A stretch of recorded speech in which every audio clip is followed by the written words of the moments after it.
Aforementioned Disability, a large set of unfinished stories by BleedingEquine.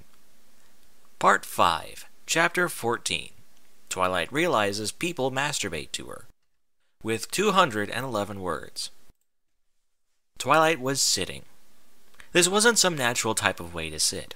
She was sitting a little bit to the left, on a soft, cushiony goodness of a pillow. Her horn was stabbed into the ceiling of the wall since she wanted to drown out the idea of all those hairless monkey men ejaculating their reproductive seed to her image.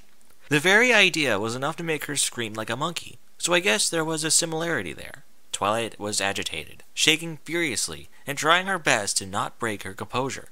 Even as she tried her best to satisfy the insanity coursing through her mind, it wouldn't stop all those guys from doing what they do. "Don't think about it.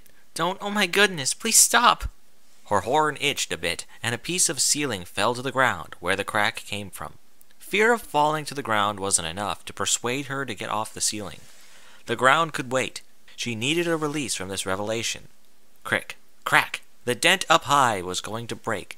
Desperation wafted into Twilight's mind. She lit her horn and released a spell to fervently hold herself to the ceiling wall. Chapter 15.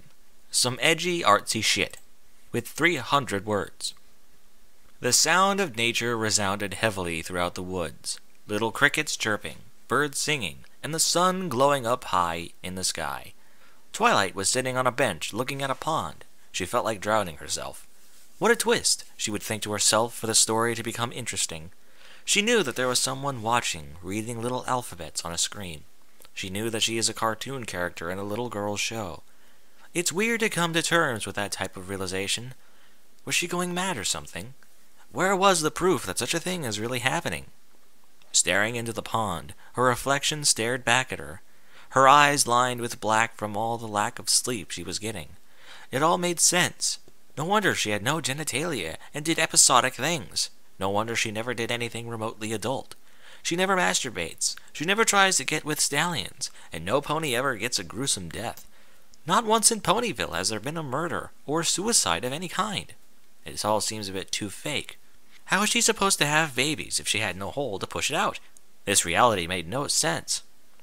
Twilight scraped the dirt on the ground. The feeling of the sticky and cold mass against her hoof felt logical and not tampered. It felt too real to be anything remotely what she was thinking. But in some odd way, her hypothesis made sense. She didn't know what to do at this point. The weight of the information affected her mentally. Stress built up from this break against every instinctive fact, and no matter how much she thought, it would only get worse.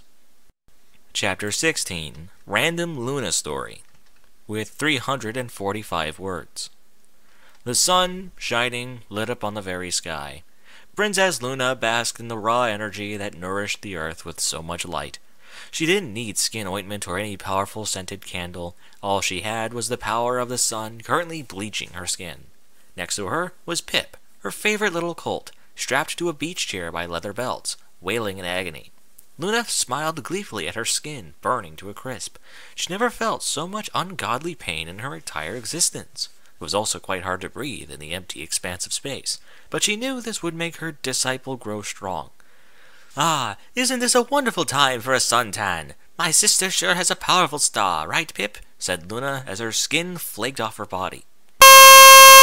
Screamed Pip, while his feet suddenly caught on fire.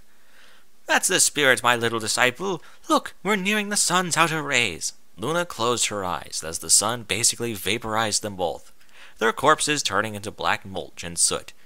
Pip opened his eyes and found himself sweating from shock. Feeling so scared, he barely noticed who cradled his little body. "Hi, Pip. How did you enjoy the trip?" she said, smiling gleefully.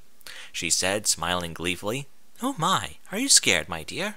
Well, you did say you wanted to follow me wherever I go." "I didn't think we were going to the sun, Princess," said Pip shakily. A sweat dropped from his brow. "Well, don't saddle just yet. We have much more fun to be had." "Where are we going now, Princess?" Pip shook his little body in fear. First the burning power of the sun, and now more. What could possibly be next? Luna patted him on the head. The comfort calmed the frightened colt. "Someplace you know. Ponyville." Pip gave a deep sigh, his fears swayed by something familiar and less hot.